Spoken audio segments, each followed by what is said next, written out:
uh, it was time to start already. My apologies, I'm getting started a little late, but I want to welcome you all here. My name is Kate Trams, and this is the Essential Substance Abuse Skills webinar series. And today we have Dr. Ken Winters presenting on the Adolescent Brain Maturation and Health Intersections on the Developmental Highway. This training series is brought to you by the National American Indian and Alaska Native Addiction Technology Transfer Center. We're part of the ATTC network, which also includes 10 regional centers, 5 international centers, and a network coordinating office, as well as the National Hispanic and Latino ATTC. In the next couple of days, we will send out a follow-up email to everyone who attended, which includes a link to the recording, handouts of the slides, and a CEU request form. Our center is a NADAC certified educational provider, and we'd be happy to provide you with CEUs for a $15 fee. Immediately following today's webinar, you will be redirected to our GIPR evaluation. This survey just takes a few minutes to complete and asks about your satisfaction with the event. This feedback is critical to our future work, and we value your opinion and would greatly appreciate your time in sharing your thoughts with us. You will be muted for the duration of this webinar, so please use the chat pod to share your questions and comments, and we will address questions at appropriate points during the presentation. Today we have Dr. Ken Winters presenting, and Dr. Winters is a senior scientist at the Oregon Research Institute and adjunct faculty with the Department of Psychiatry at the University of Minnesota Medical School. He has published numerous articles based on his research in the prevention and treatment of adolescent drug abuse and serves on the editorial boards for a number of journals, including Psychology of Addictive Behaviors and the Journal of Child and Adolescent Substance Abuse. I want to thank Dr. Winters so much for joining us today, and I'm going to pull up his slides here just a moment, and then I'll pass things over to him. Thank you, Kate, and welcome everyone. It's a pleasure to have this opportunity. I am grateful to be able to talk to you today about this, I think, interesting topic. If you work with teenagers, I think you'll find this very relevant. If you work with young adults, there's surely a lot of information here that also is quite pertinent. Of course, if you're raising a teenager, there perhaps are some take-home points that you'll find of value as well. As you can tell from the title of the talk, I'm going to be putting a brain maturation spin on developmental psychology, but I don't want you to think this is a heavy biology type talk. I'm going to try to blend both neurodevelopment and psychosocial development perspectives. And that's important because so much that we're learning now about adolescent health and decision making requires that we really look at more than just biology, but more than just environment, and have to look at both perspectives and how they interact.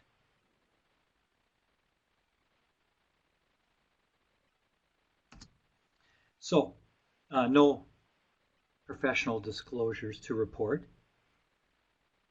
A little bit of introductory material first as I lead off. There are 3 publications I was going to point you to.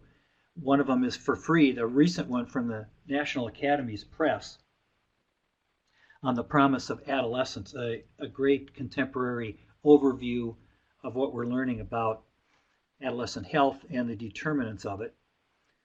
And the website is located up there so you can download the PDF. 2 books that I like, if you're interested in more reading on this topic. The one to the left by David Walsh, Why Do They Act That Way? His so-called survival guide to the adolescent brain. Written for both parents and adolescents. It was written a bit ago, but it's still quite relevant. And then Anthony Wolf's book on the right, I also like. The full title, Get Out of My Life, subtitle, But First Could You Drive Me and Cheryl to the Mall? I think a funny subtitle that does reflect a little bit about how the adolescent brain works in certain emotional ways that often confound us and challenge us.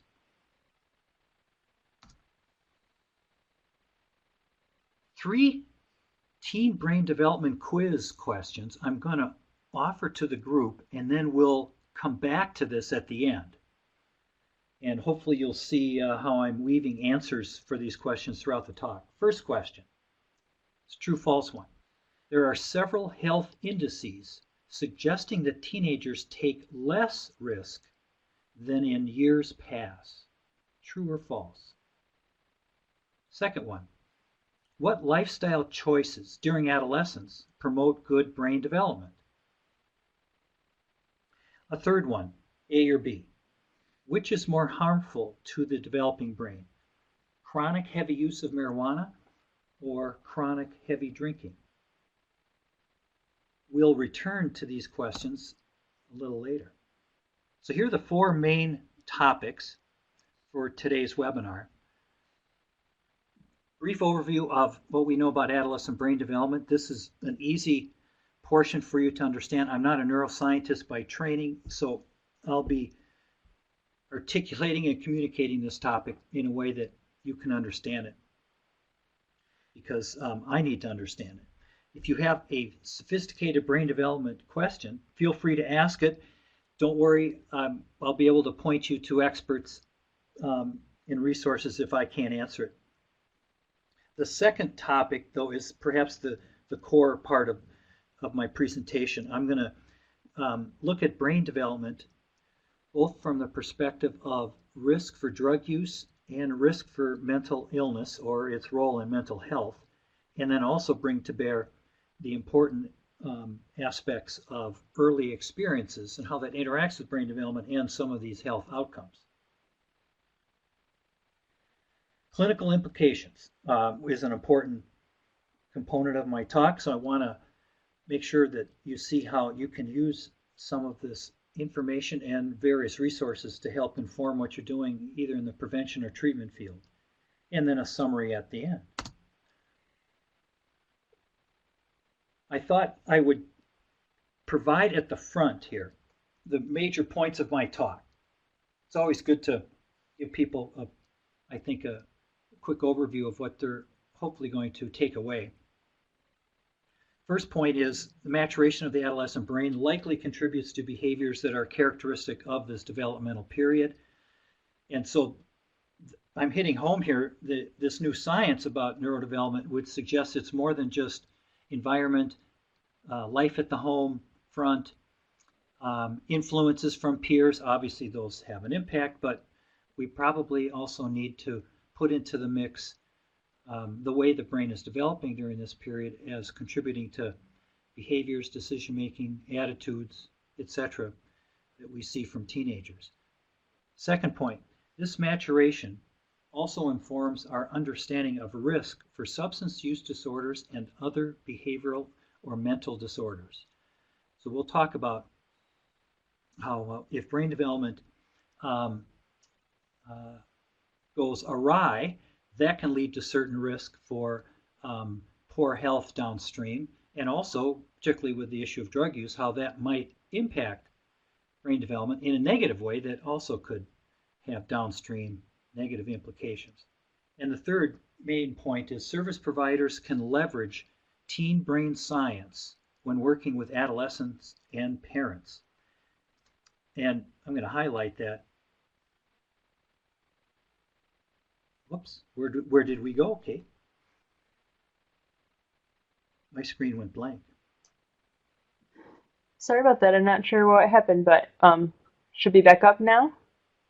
It's going through its motions. I'm seeing It's still loading. still the loading. Should I hit another button? Oh, No? just might need to wait a minute yet, because it's back up for me. Okay. It says share my screen. Hold Do I on. need to? Oh, okay, loading. We're getting some loading. More loading. So you can see it. Now it's back up again for me. It's still loading for me. Okay. Right, don't hit the stop sharing button. No. Uh, No. Might just take a minute yet. Yeah.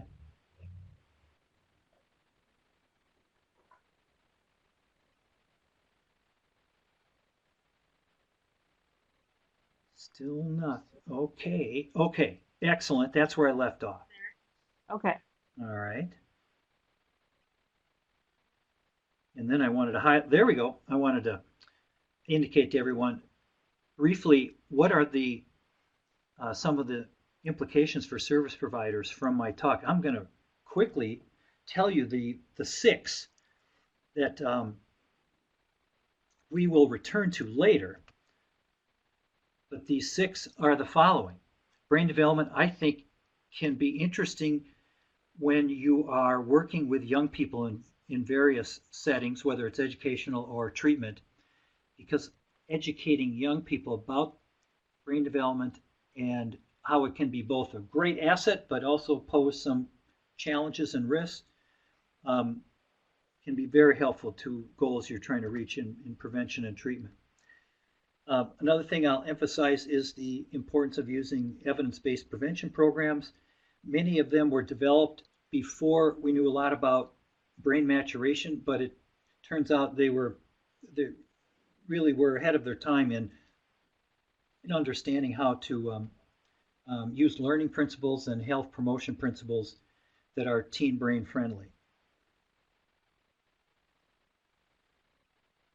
I will emphasize the importance that the earlier the treatment for mental and behavioral disorders, the better. Perhaps a no-brainer.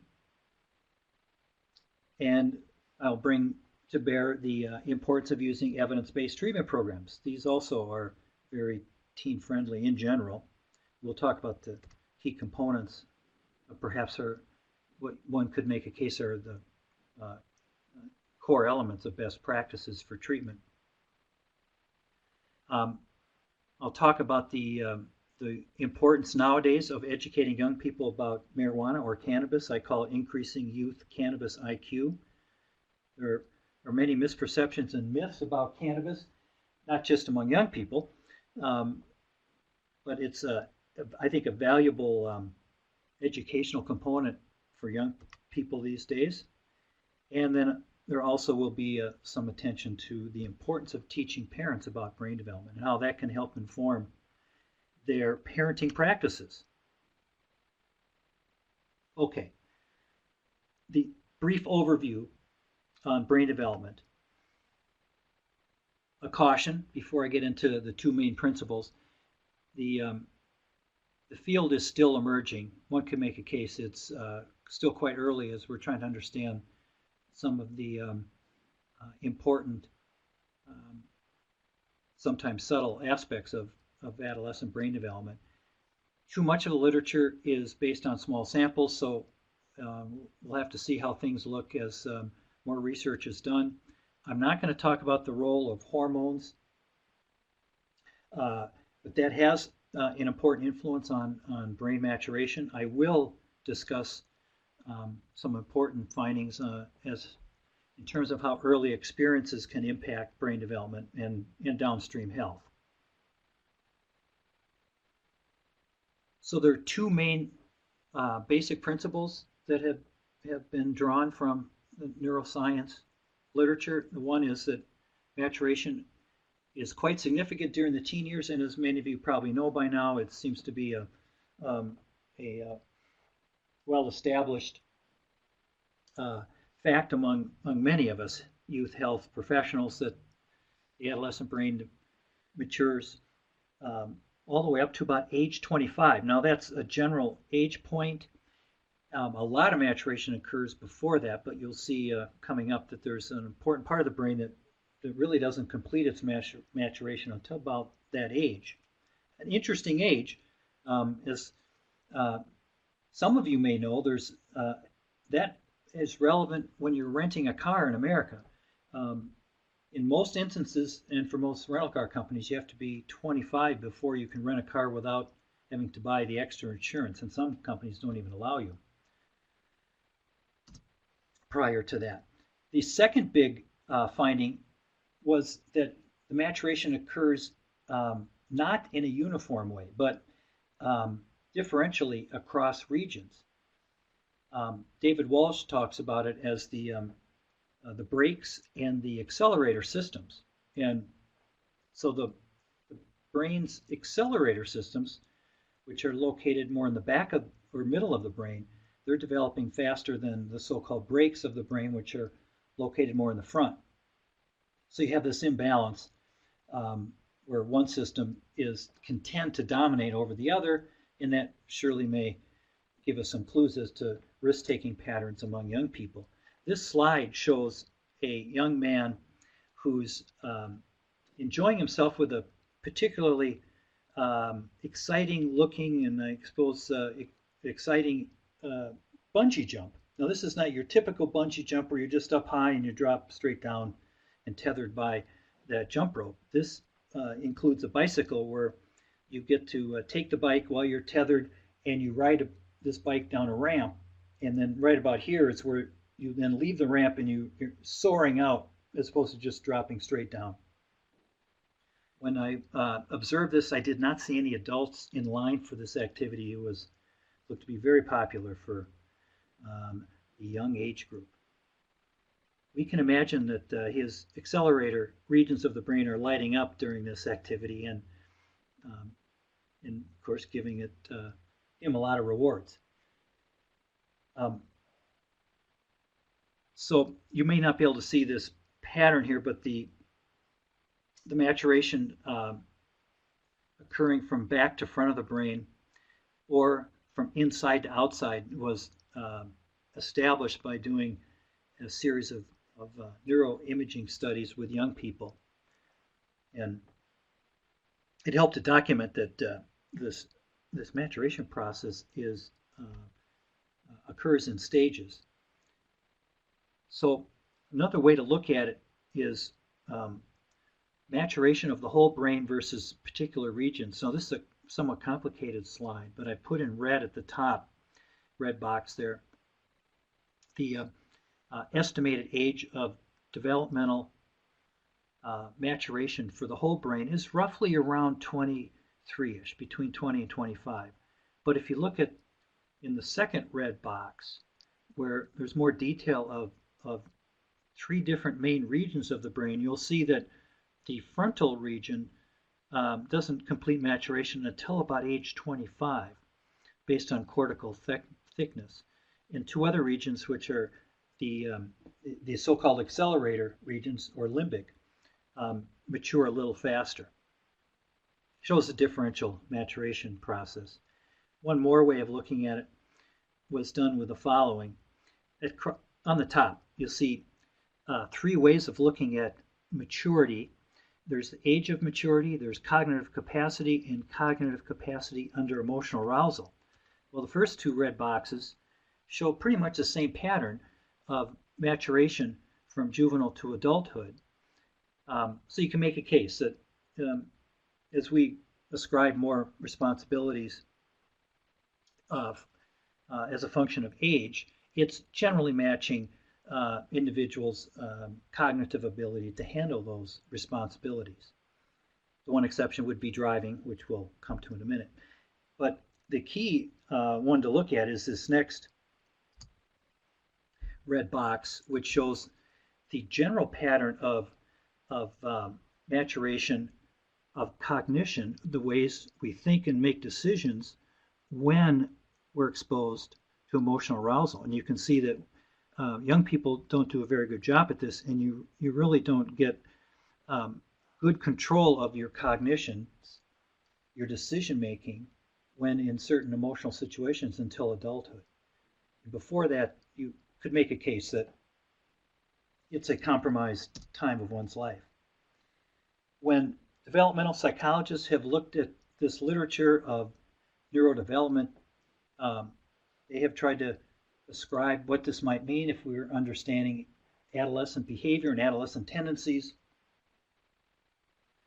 So we took that literature and summarized it here. So we came up with 8 general implications or principles of how brain development might explain adolescent behavior or be linked to adolescent behavior. I have the warning symbol up in the upper right-hand corner to remind you that it's very problematic to make a direct link between brain functioning and behavior. And there's a lot of complexity in between. But you can see that if you looked at the list, you're you're probably noticing some features that make sense, that we tend to see these behaviors at a high prevalence rate in the teen years, and and some of these suggest that that might contribute to risk behavior. The one at the bottom, number 8, take risk and show poor self-control is a key, and that is a big focus in the literature, because you could make a case that that might lead to the biggest so-called problems in the teen years. Some of the ones above are you could argue are tendencies that have to do with social functioning that are non-problematic.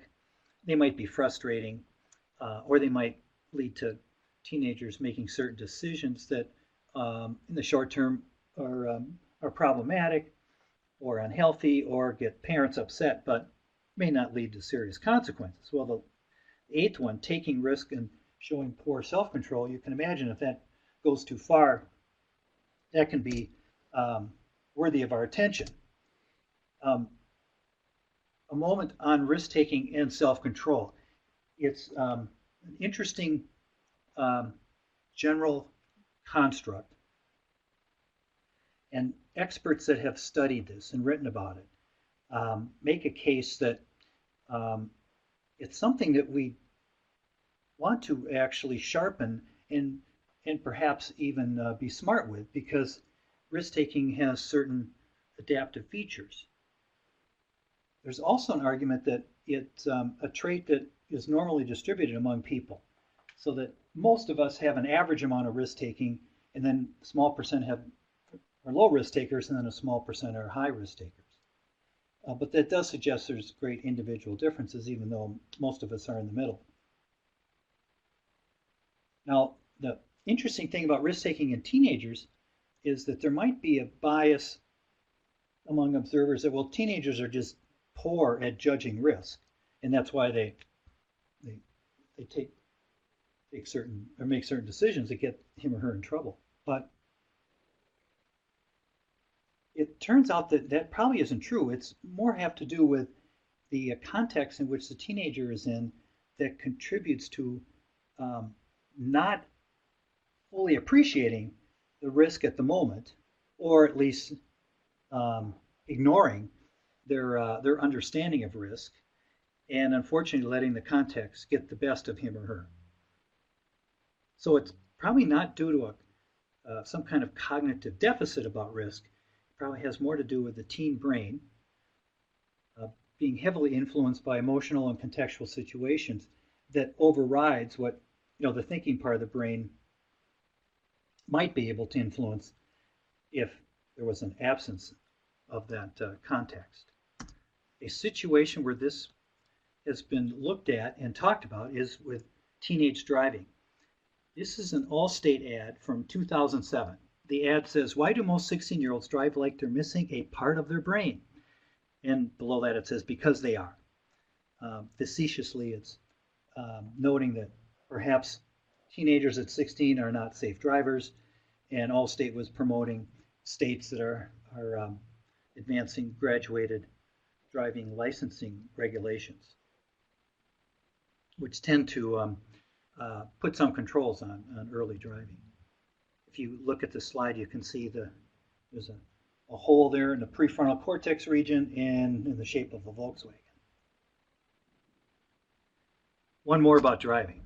An interesting study showed how teenagers can be influenced by context in a driving situation. So there's 2 sets of graphs here, but each graph has 3 subgroups: adolescents, young adults, and adults.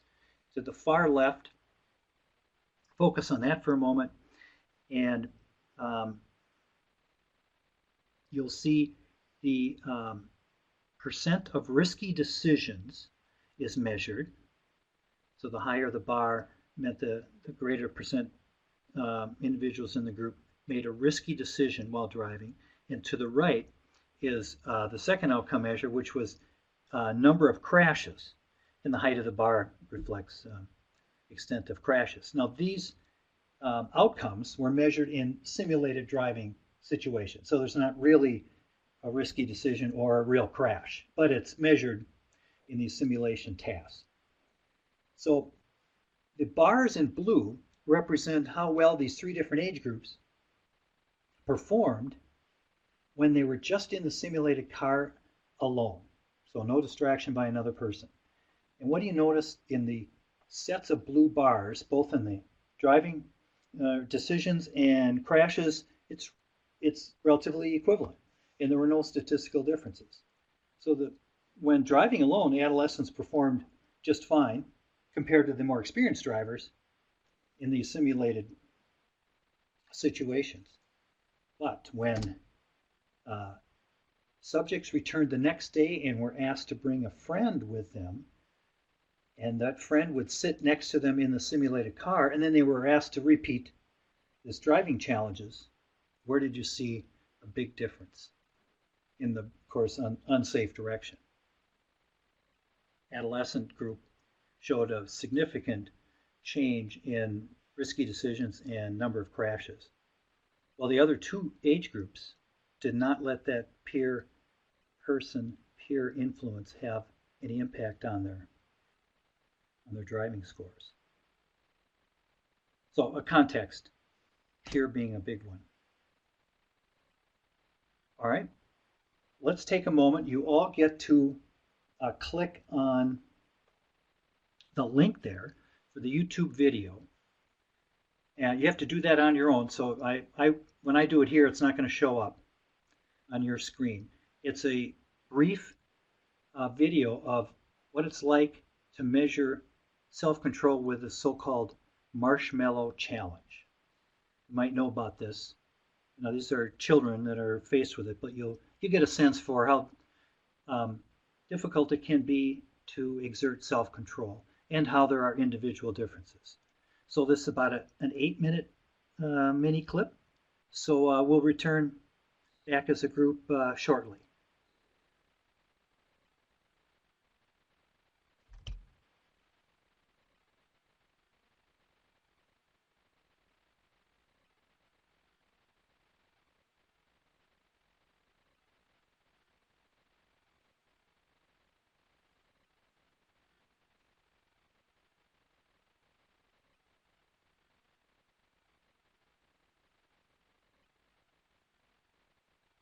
Whether you're 5, 15, or 50 years old, one of the hardest things to deal with in life.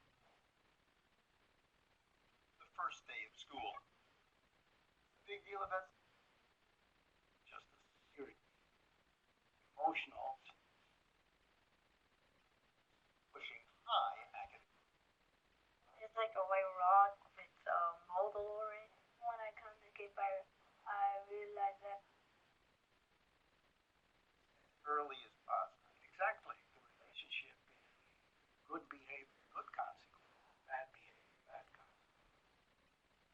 Most TIP students are chosen by lottery, regardless of prior academic record. Almost all meet federal poverty guidelines. Self-control these days, sharing her own adult economic struggles with her students. you know that Miss Bravo had some issues with shopping, right? I like to shop, and I'm trying to save money.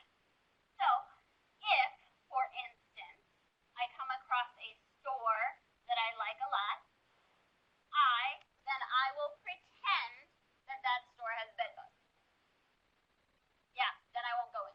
Now, really visualize bed bugs in a store that attracts you, or that's just plain? No, actually, I really actually do. Whatever your marshmallow test is, there are always strategies that can help you. And we want to arm our kids with all the tools possible to be successful in life. Tools that even the most recalcitrant can apparently learn. Paul Salman in New York and reasonably self-controlled for the PBS NewsHour.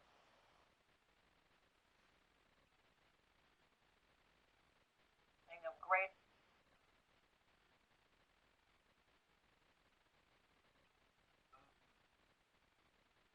What is it? A 4-year-old wild marshmallow breathe through. Psychologists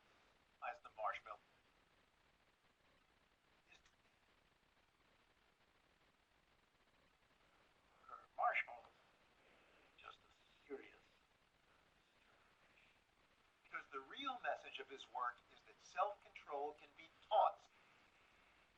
Graphic in recent years by imaging studies of what Michelle calls the brain's hot and cold system. The hot system, the limbic system in the brain, and it is reflexive, immediate, emotional. So in order to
So, Kate,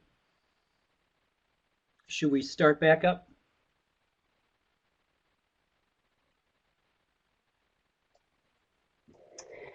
Yeah, I think people are probably getting close to being done with the video, so we can get started again. Okay. So hopefully, if you had a chance to see part of the video, you got a flavor of what the marshmallow test is. And an important theme that I like from this piece was that um, self-control is something that you can get better or worse at, and you're not born with fate as to what your level and strength of self-control is. And I think that's a lot of what is taught in many prevention and treatment programs is different ways that can be done. So, I mean, that's the good news part. Humans are malleable on the self-control dimension. Something we'll return to quite soon. Second part of my talk, in the main part, is looking at brain development through the lens of drug use, mental health, and early experiences.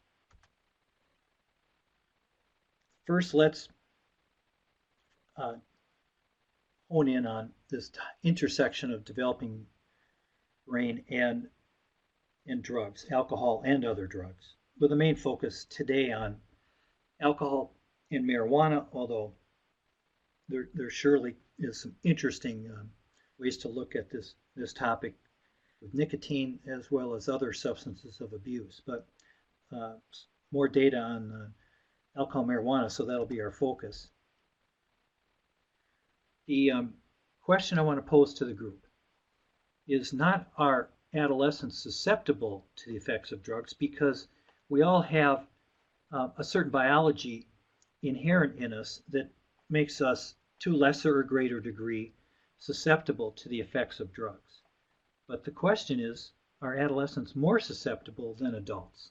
And is brain development part of that answer to that question? So it's comparing adults to adolescents. I will present a few lines of evidence. I want to acknowledge some of the groundbreaking work by Linda Spear.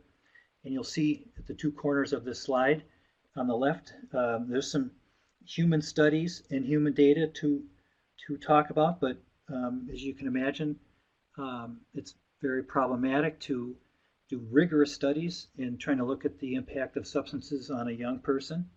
So animal models have been used. Mice and rats have been used in the laboratory to see if we can also unlock some answers to this important question. So I'll briefly talk about what are some of the main findings when scientists have looked at this topic.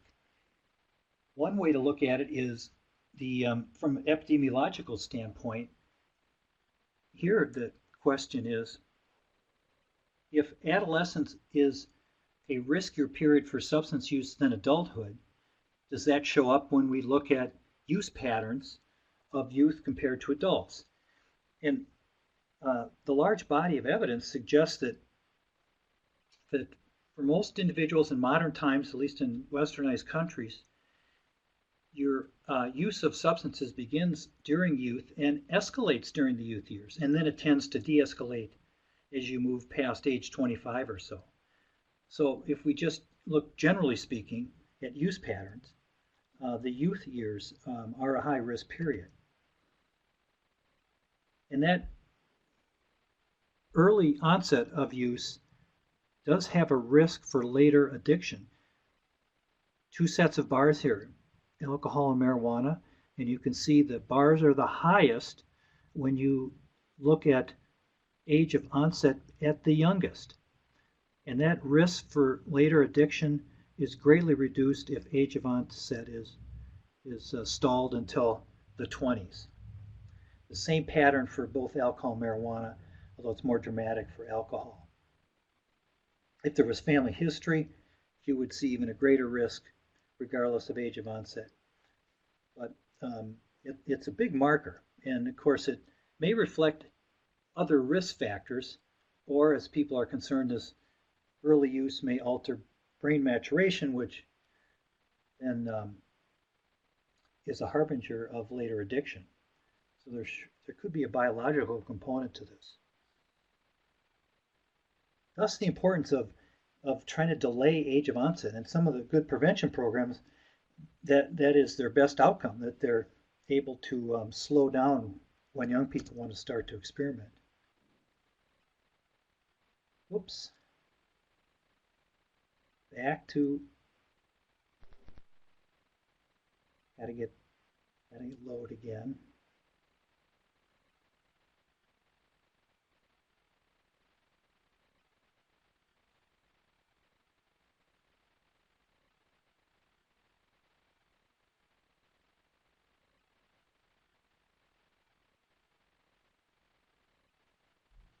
Momentarily. Then what I'm going to do next is talk about more specifically alcohol and then marijuana.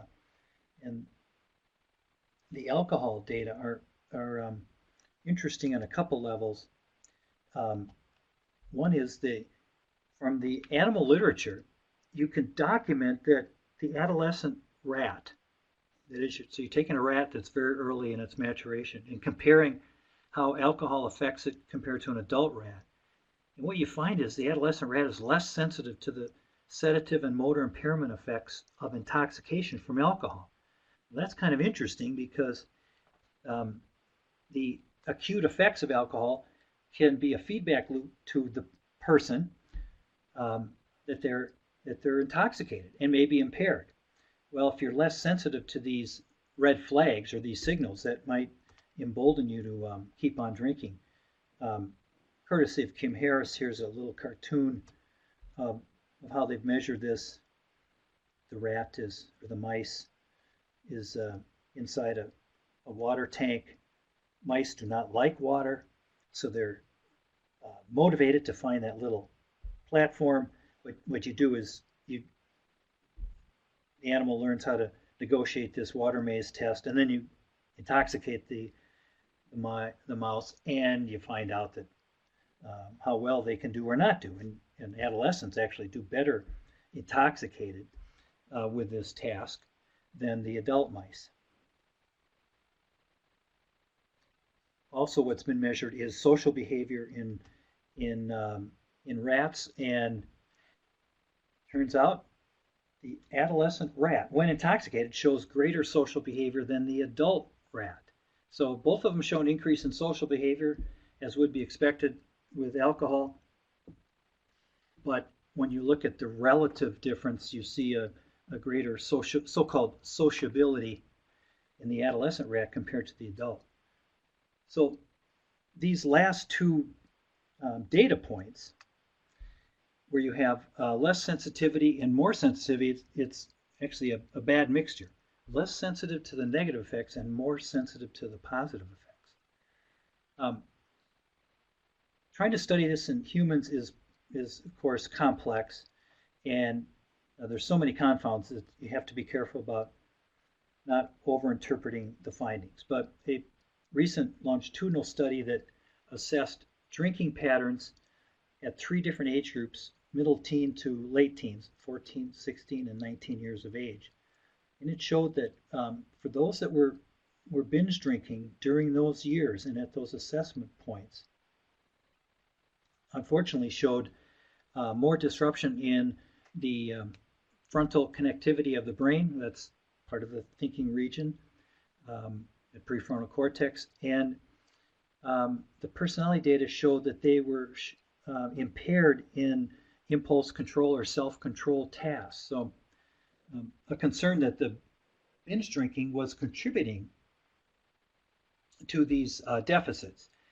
I'll talk later about a more rigorous longitudinal study that can help clarify how much drug use is causal, or if this is just an effect due to secondary or other effects, and perhaps binge drinking was just a marker for some of these already deficits that might be emerging or about to emerge. But a significant study nonetheless, and unfortunately a finding in the bad direction. Brief focus on marijuana. Important to talk about that, since use of marijuana is now starting to escalate among young people, where we are seeing a de-escalation of other substances, putting aside for the moment. We can talk about it later if you'd like. The vaping has led to now a slight increase in nicotine use, but there was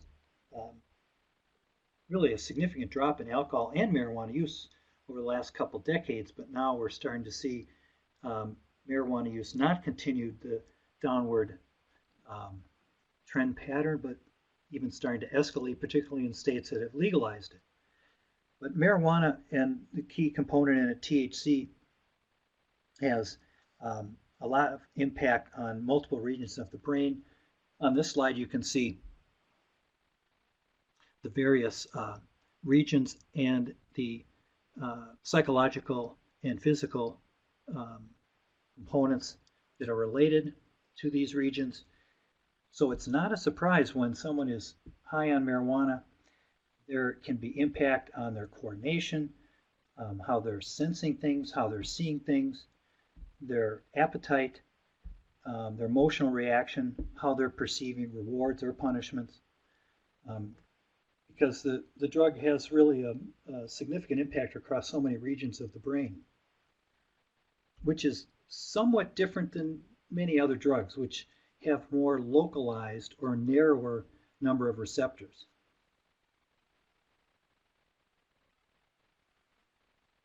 I thought I would highlight the potential impact of marijuana on adolescent health by showing you a summary of a literature review by Nora Volkoff, the director of NIDA, and her colleagues. And so they wrote a paper a few years back and reviewed where the data are with the various potential health effects of chronic marijuana use, not occasional, but chronic marijuana use. And they came up with 8 health impacts, and then they categorized where the strength of the science lay. And so they had 3 categories: low level of confidence, medium level, and high level of confidence that chronic marijuana use contributed to these health impacts. So you can see there are 7 of them fit the medium and high level, 1 of them low level. Lung cancer, altered brain development, progression to use other drugs, increased risk of schizophrenia, addiction, motor vehicle accidents, diminished life achievement, and symptoms of chronic bronchitis.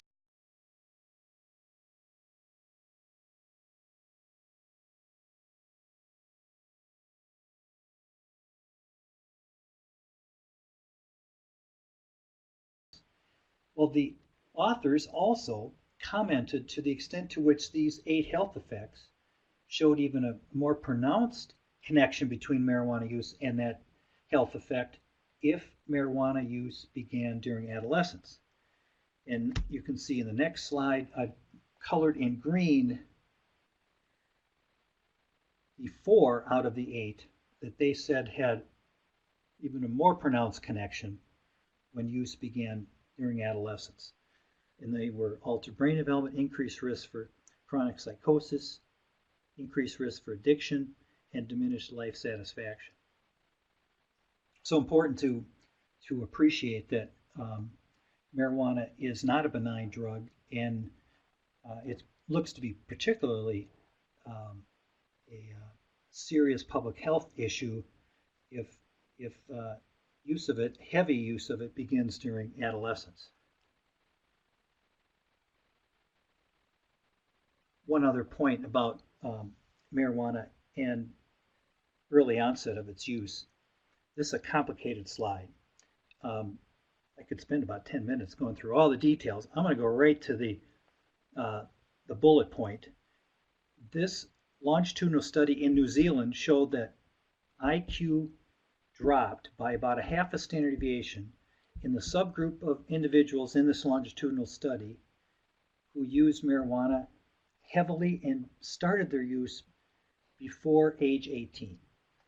And they had about an average, that subgroup, of 8 IQ point drop. Now the 2 IQ points were based on IQ when measured at age 13 and then again at age 38. So there's 25-ish years difference. And And they compared that change based on one's marijuana use or non-use. So if you didn't use marijuana or you used minimally, or you waited till after age 18 to start your use, you did not show a significant IQ drop. It does speak to the issue of the adolescent and adolescent brain perhaps being vulnerable when it's insulted by heavy drug use. So I started with the question, are adolescents more susceptible than adults? I think there are several lines of evidence suggesting the answer to that is probably yes. And an important question is why. Now, I've mentioned brain development and how the way the brain develops can lead to certain tendencies of behavior and attitudes. So I'm returning to that one slide way back.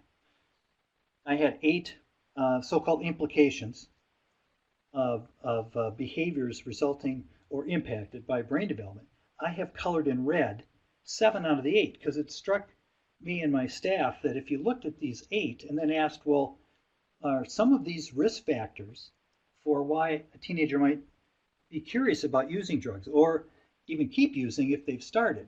And we thought 7 out of the 8 fit that criteria: high excitement, interested in peer activities, interested in novelty, not able to necessarily control emotions very well, don't really consider negative consequences, and then a tendency to be very socially oriented and to take risks.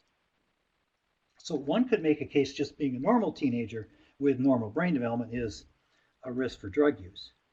But another concern is, perhaps more profound for health perspectives, is that the adolescent brain may have a reward pathway system that, because it's mature, is unfortunately vulnerable to acute effects of drugs, more so than a mature brain. And this has people concerned because it would perhaps suggest that the brain maturation would be altered. It may give us insight as to why teens perhaps find it very rewarding to use, and a high percent of teenagers use fairly heavily when, as an adult, one would tend not to do that. And that being that the pleasure center, which is activated by all drugs of abuse, is so sensitive that you're actually getting more reward for a single and an acute drug experience as opposed to an adult brain. With a greater reward, that surely could contribute to more use, less interest in stopping use, and then of course can lead to habitual use and downstream problems. More on how much we can learn about studying adolescence and how it may impact brain development when downstream when I talk about a new study that's being conducted by the federal government. Okay, let's move on from brain development and drug use to the second big topic, brain development and behavioral disorders. This is an important issue because, as many of you may know, there are many mental and behavioral disorders that have onset during adolescence. This slide shows you some of the main ones, all the way from ADHD to psychosis. So there must be something about adolescence that's important because it is a harbinger of a time of one's life where there is risk for the onset of many serious behavioral and mental disorders. This was more specifically studied by Kessler in their National Mental Health Survey that indicated how often, if you're going to have a disorder, you have it in adolescence, even early adolescence. For example, I'll just highlight one of the bars to the far left. If you're going to have an impulse control disorder in your life, 50% of people that were surveyed had that symptoms for that disorder by age 11. And so it reflects it, that this category of disorders such as ADHD, conduct disorder, perhaps future problems with antisocial behaviors can have an early onset. That just shows if Kessler looked at lifetime risk, he had these percentages. It does show the far right one in red, 28%, just as a sidebar topic, does indicate that at least among Americans in modern times, what's the biggest category of mental or behavioral disorders? If we're ranking them, it's probably mood disorders, which would be depression and anxiety. The topic of behavioral disorder and marijuana is getting a lot of attention in the literature. And it makes sense because of the role of neurotransmitters on behavior and the fact that cannabinoids, the chemicals in the cannabis plant, particularly THC, do impact and activate many of these important neurodevelopmental regions. And a big concern is that we are altering trajectory of many young people's health if we're not being serious about marijuana use during the young years. Some data points. They all have caveats, and that's why it's important to more rigorous studies are needed. This is an interesting slide, although it may reflect many things, but I wanted to point out how some years ago, SAMHSA reported that the risk of having a serious mental disorder was highly related to how early you started to use marijuana. So at the far left, you see the bar below it, it says younger than age 12, and above it, it says 21. So that data point means that in this sample of adults that were surveyed about their health, for those that said they had started using marijuana before age 12, 21% of them reported a past year serious mental illness. And you can see how that rate of serious mental illness declines as a function of you can wait longer to use marijuana. Now, these data could reflect many other risk factors or so-called confounds, so we have to be careful about not overinterpreting. This was another study trying to look again at the role of various drugs on mental illness. This didn't measure risk of having a mental illness. This measured the extent to which drug use might alter the age of onset of the psychosis. So all of these individuals in the sample had psychosis as adults. And then they asked if they had used various drugs as a teenager. And then also intersected that with, well, how soon did you have psychosis in your life? The first symptoms of psychosis. The middle bar is what I want to focus on for our talk. It's the cannabis bar, and above it, it says 2.7. So that meant that those in this sample, remember now, all of them did have psychosis. So it's not talking about the risk of psychosis. But those that used cannabis as a youngster, on average, they had the onset of their psychosis 2.7 years earlier. 2.7 years earlier than those that didn't use cannabis. And of course, having an illness almost 3 years earlier means you're suffering longer. There's all kinds of other negative prognostic variables associated with it, but in all of it, bad news. Recent review looked at various disorders and how much the data did suggest or did not suggest the role of schizophrenia in altering the risk or the course of these disorders. So Miller's review looked at 5 disorders, one of them risk of suicide, obviously a subpart of depression, and then summarized to what extent the cross-sectional longitudinal data provided supporting evidence that marijuana use was contributing to the disorder. So I put a double plus sign where Miller said there's strong evidence or very strong evidence, a single plus if there was just moderate evidence or just a few studies, and if the box is blank, that means there was just virtually no studies.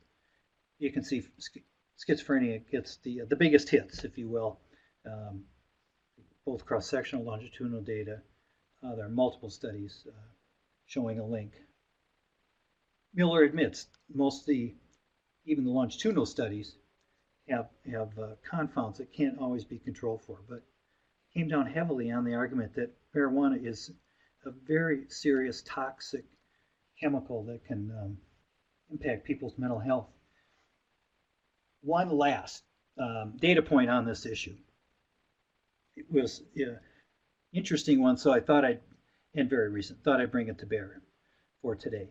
This was a European study, and it had 900 patients with first episode psychosis compared to 1,200 controls that did not have psychosis. Well, then they asked both groups about their cannabis use. And then they linked that to the odds of being either in the patient group or non-patient group. And so in red, I've got the summary of the data there. Daily use of low-potency cannabis had an adjusted odds ratio of 3.2. Daily use of high-potency cannabis had an adjusted odds ratio of 4.8. So odds ratio meaning the likelihood that you would be in the patient group, have psychosis, versus non-psychosis. So 3.2 means almost three times, or a little more than 3 times likely to be in the patient group if you were a daily user of low-potency cannabis, almost 5 times more likely to be in the patient group if you were a daily user of high potency. They measured potency not by taking people samples and measuring the THC level, but by matching where they lived and where they said they got their marijuana, and using other data monitoring databases to figure out if it was likely they were using either low or high potency cannabis. All suggestive in the negative direction. Obviously, there's a lot of confounds, but important. And my last slide to remind us all of cautionary notes. Keep in mind, there's always the reverse causation argument, and early drug use can be a marker of underlying genetic risk, and the drug use might not cause or contribute to the outcomes you're seeing. It may just be a marker of that genetic risk. And the third point I want to make in this core part of my talk is the importance of early experiences on the developing brain and subsequent health. A quote from Anderson in 2003, I think, illustrates at least my view of the research science on this topic. Exposure to both positive and negative elements before adolescence can imprint on the final adult topography in a manner that differs from exposure to the same elements after adolescence. So Anderson's really highlighting her view that environment is going to impact people, but environment may have a more significant impact on the young person. Of course, that can work in both positive and negative ways. I also want to emphasize that our biology and our genes have an important role, but they are not destiny. The interaction between genetic predispositions and sustained stress-inducing experiences early in life can lay an unstable foundation for mental health that endures well into the adult years. That's a somewhat dark point. Early experience, negative experiences can really have a terrible impact. But as these authors note, some individuals demonstrate remarkable capacities to overcome the severe challenges of early, persistent maltreatment, trauma, and emotional harm. Most potential mental health problems will not become mental health problems if we respond to them early. So 2 important rays of hope. Some people, and we don't understand all the reasons why, are very resilient to early life stress experiences or adverse situations. And also the other important thing is getting help can make a big difference. And the earlier help um, is available or taken advantage of, the better the outcomes. So let's just look at some of the couple highlight studies I found that relate to early experiences. Here's my thumb up slide that reminds us all that nurturing and responsive care for the child is key for supporting healthy brain development. I have one interesting example in the literature. This was looking at preschoolers and then downstream cognitive functioning. So they were able to link that the more parental support that the child had, that equaled or led to, or let's say, I have to say, associated with, more hippocampus volume. Now, hippocampus is part of the brain that is important for memory and learning. And it's believed that, generally speaking, the more volume you have, more structures, more connections, the better your learning and memory. And sure enough, when they did the measures of memory and emotional regulation, they found that to be the case. So, hippocampus is important for not just general learning, but probably learning how to exert important emotional skills in regulating emotionality. Thumbs down examples, unfortunately. Generally speaking, it's as SAMHSA and others have pointed out, early traumatic stress can have an impact well beyond childhood. Many downstream problems have been highlighted. Key ones have been both learning problems as well as increased risk in emotional mental health issues. Infant stress was shown to affect teen brain development in one study. This early stress then was showing up later in years, and in the way that was altering hormonal patterns.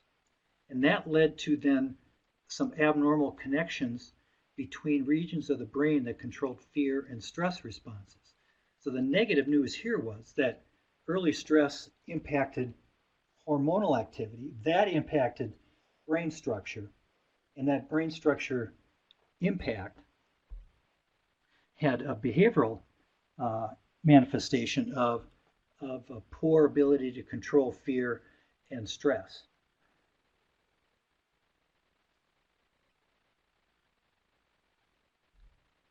It looks like there's a strong connection between the brain and our stomach.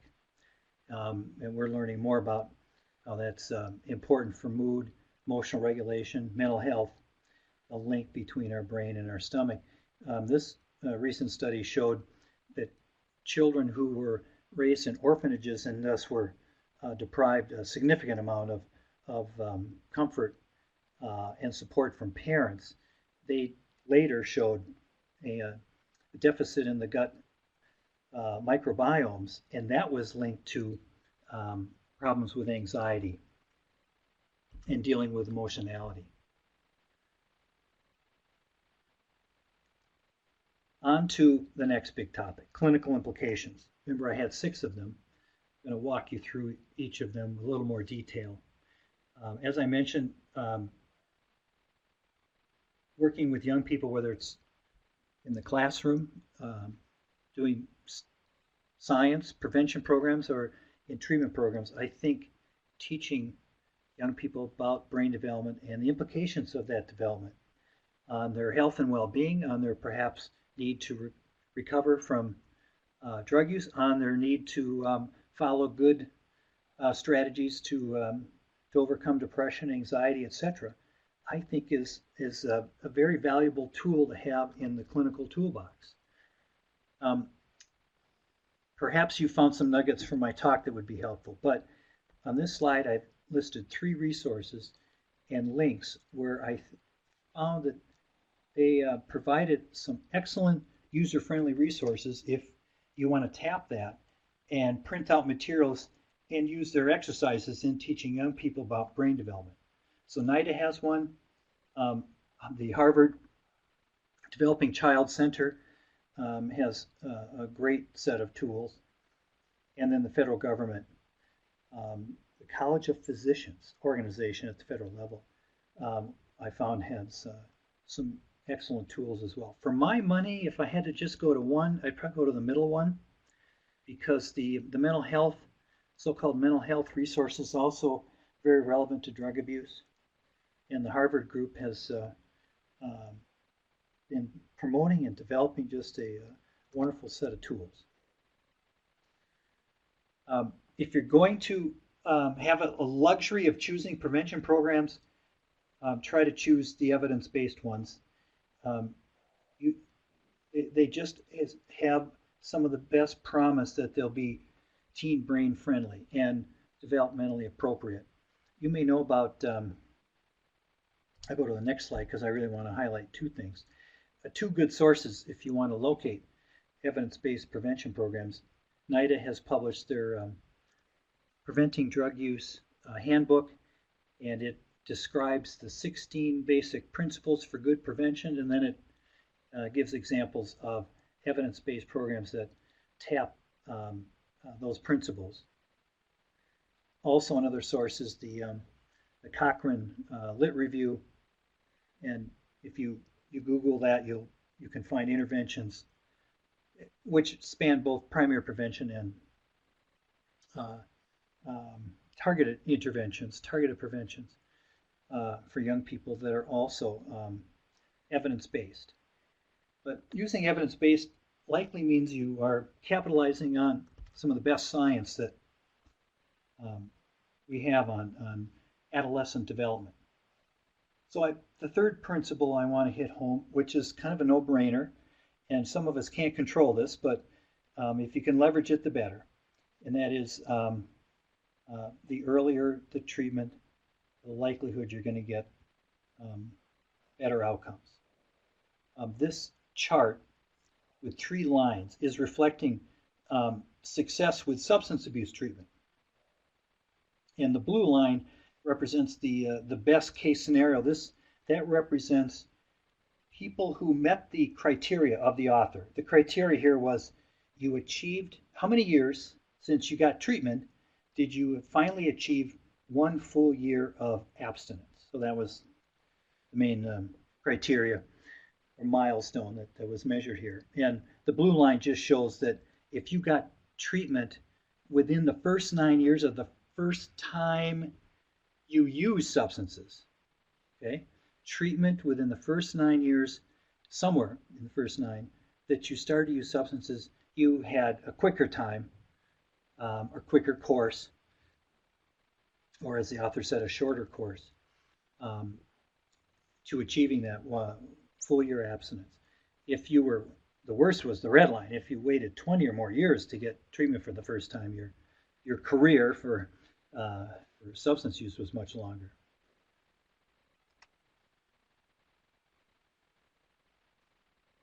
Parallel to my push for evidence-based prevention is my hope that you will use evidence-based treatment, whether it's for substance use or mental health. Now, this slide provides 2 good research articles on evidence-based treatment for adolescent substance use disorders. There are other literatures to help with identifying evidence-based programs for mental and behavioral disorders, but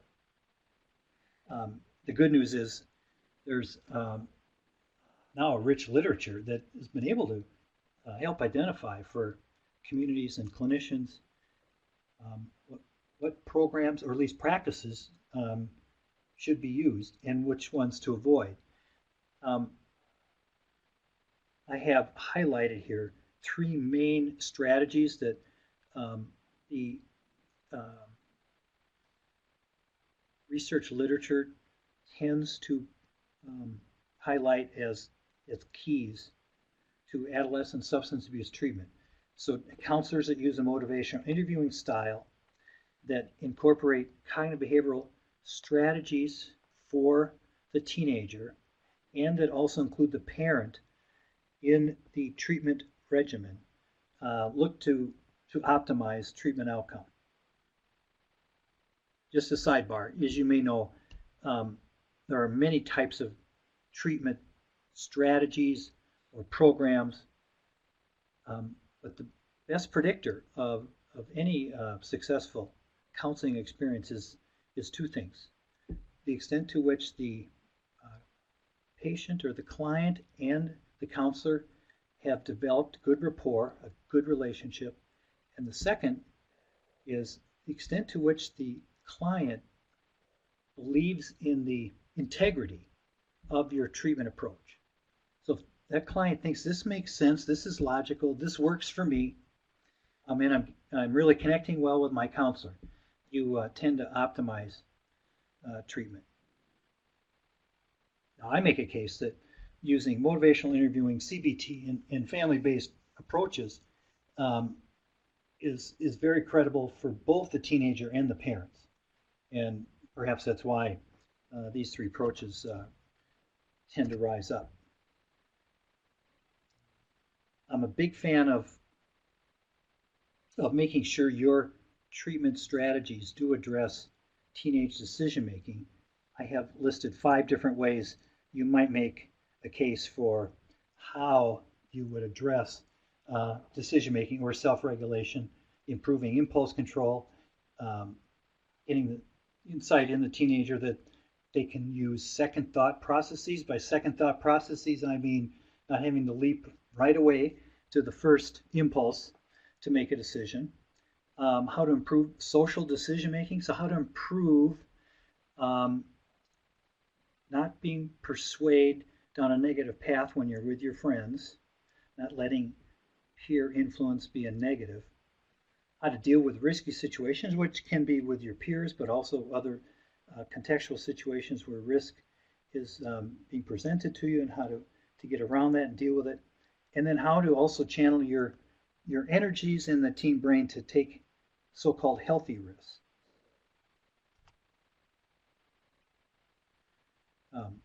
This is my joke slide. This is not a real program, but it's just another way for me to hit home my my salience that self-regulation is really a key skill to teach young people.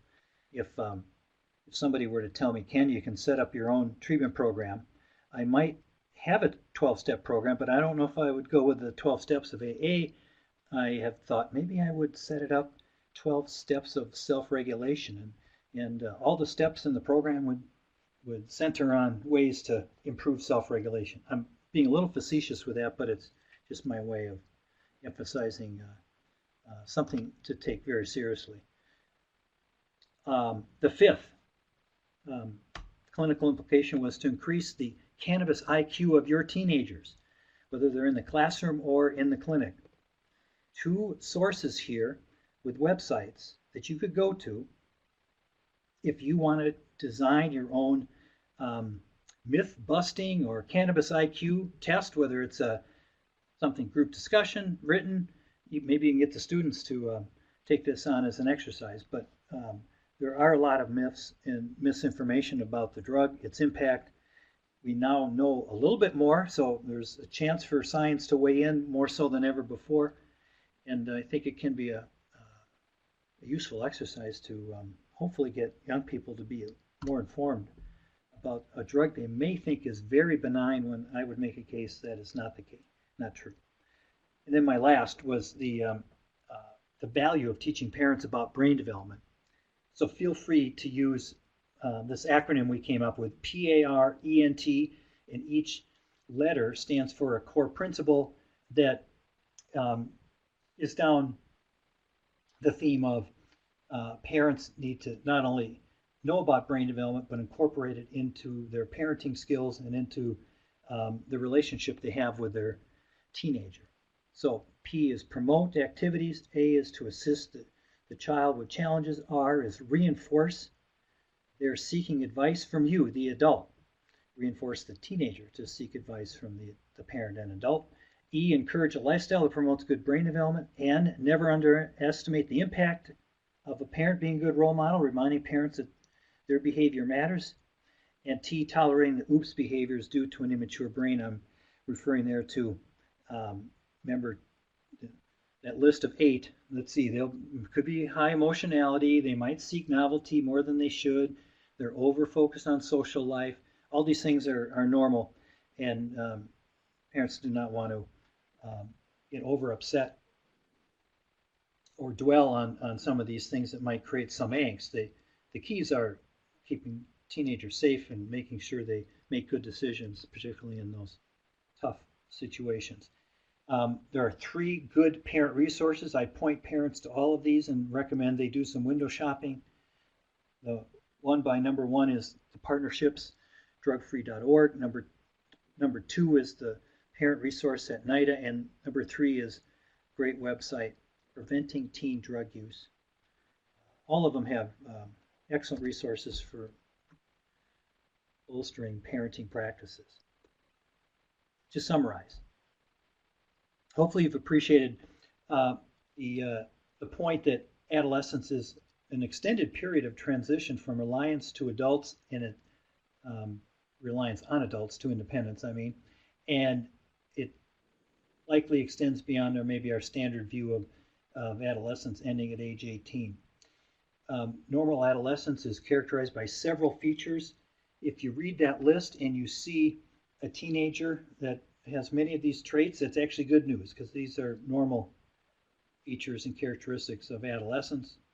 I make a case that brain development has some role and influence on these, but of course social, economic, and family and cultural factors have an influence as well. I talked about the brain development being imbalanced. One way to think about it is that the teenager's perception of rewards is greater than their perception of consequences. And I put the Nike sign there for you to remind you that that's the part of the brain that Welsh calls the accelerator, and that can tend to dominate during the teen years. And then I talked about several lines of evidence suggesting that adolescence is a period where drug use can have a greater impact on potential for addiction and other consequences, more so than if a person waited till later in life. And adolescence is a time for, unfortunately, when many mental disorders have their onset period, and thus the importance of early detection and treatment is salient. And I made the point of when you have luxuries to choose prevention and treatment approaches, think about, are they evidence-based? And that means, okay, good, there's some solid science behind their effectiveness, but it also probably means that they are teen brain or at least teen development friendly.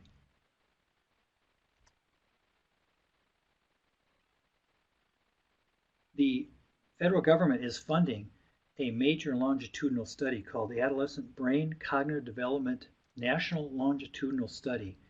It is recruiting and enrolling 13,000 children at the age of 9 and 10, and then it's going to assess for years their development and to the extent to which drug use might have impacted the developmental trajectories.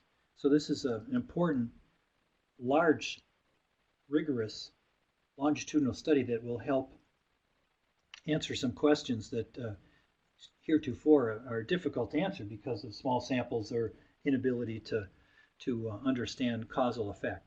Remember those 3 questions way back? Let's return to them. There are several health indices suggesting that teenagers take less risk than in years past. That was a true or false question, and the answer is true. It turns out there's an increased rate of the percent or proportion of teenagers that say they have abstained from all substances during their youth years. It's now in the high 20% range. If you ask high school seniors, to what extent have you not used at all, you get about a high 20% rate. There's also a lower rate of teenage pregnancies and a lower rate of certain delinquency behaviors. These are based on national data sets. Encouraging. Not everything is so-called getting more problematic among teenagers. What lifestyle choices during adolescence promote good brain development? Well, the good news is a good, healthy lifestyle is also promoting good brain development. Things like a healthy diet, sufficient sleep, involvement in music, whether you're playing music or listening, daily exercise, and hopefully you appreciated the importance of trying to be drug-free during the adolescent years. And then the last one, which is more harmful to the developing brain? Is it chronic heavy use of marijuana or chronic heavy drinking? And it's actually a good question, and we don't know yet. Perhaps that major national study I mentioned a moment ago will help clarify this. But and of course it could vary depending on type of person, type of or how early one is using in their teen years. If you're using before 12, a certain drug that could be definitely more harmful than a drug you might start using later. But we don't know that yet. Of course, I'd make a case that both of them are not helpful for the developing brain. Okay, thank you. Thanks so much, Ken. And for yes, if you have this questions, opportunity. please There's a couple submit minutes them for in the questions chat if pod, and people want to hang in there we'll address them. for any follow-up. Apologize if I have background noise. It seems like they are dismantling furniture out in the lobby in our building, and you might be able to hear it. So I apologize if you can hear that. But while we're waiting for any other questions to come in, I just wanted to remind everyone, a couple people were asking about handouts and about this getting recorded. And we are recording this session, and we will be emailing you a link to that recording, as well as handouts of the slides, so you can review those later, or you can share them with colleagues. Someone's asking about how we get an attendance certificate. So we send out an email, which is a confirmation of your attendance. So if you just need a simple confirmation, that email should work for that. And then if you need a CEU certificate, there is a CEU request form in the files pod that you can download, but we'll also include that in the email we send out. And you can fill that out and send that in with a check for $15 to our office. The instructions are all on the form. So if you would like CEUs, that's how you request those. I'm just double checking if we have any other questions. I think most of what we had was comments of people having issues with the sound. I apologize if you had issues with the sound. It seems like things were working well on our end. I think a couple people may have come in while we were linking to the video that we viewed earlier, so my apologies if there was some confusion about that. But I think that looks like that will do it for today. And Ken, is there anything else you wanted to share before we finish?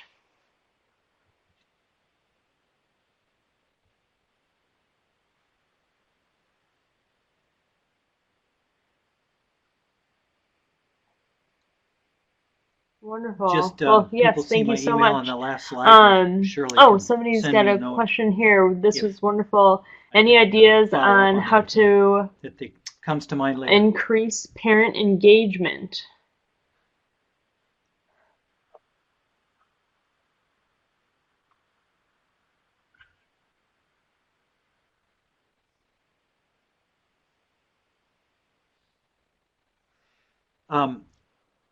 Well, I always say the good news is a lot of parents do want to be engaged.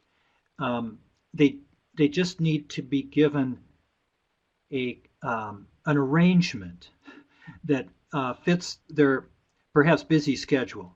So if so many barriers are some of the things that are not related to, well, do they want to talk about it, or do they care about their teenager, or are they interested in making changes? Some of the barriers are usually wrong time of day, too far to drive. You've actually added an expense for me. It's not convenient. I don't want to share my problems in a group. I want to do it one-on-one. All of those things perhaps you can be able to address. Um, I also remind parents it's the teen years will pass. There's that facetious statement of um, adolescence is a time-limited disorder. And I just remind parents, you're frustrated. Maybe you think we can't talk about anything that'll help, but let's talk about how you can hang in there and continue to do good parenting, because even when parents don't think that they're making an influence or having an impact, they probably are.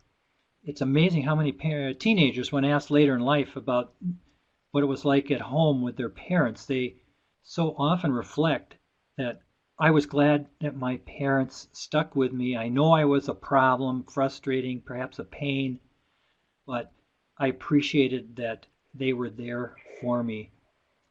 And I knew that they were there for me. Wonderful. Well, thank you so much Important principles that for that sometimes question, can and thank you, Ken, again. interest parents. Just want to thank you for this really informative session, and yeah, I just am encouraged by some of the positive trends that we've seen, and just thankful for everyone out there who is working with adolescents and who really cares about this demographic, and so glad that you're out there doing this work. So thanks again, Ken, and thank you everyone for joining us, and I think we'll close out here.